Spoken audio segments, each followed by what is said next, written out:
ఎందుకో పుట్టానని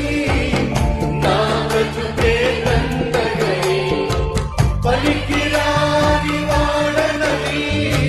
పైకి అసలే రాలేనని మజిబంది నన్ను చూసి ఏమి చేయువేలా అది వచ్చే నన్ను చేసిన పరిశుద్ధునిగా నన్ను మార్చిన యేసయ్యానికే స్తోత్రము మెస్సయ్యానికే స్తోత్రము యేసయ్యానికే స్తోత్రము మెస్సయ్యానికే స్తోత్రము ఏ పాటిలో నా జీవితం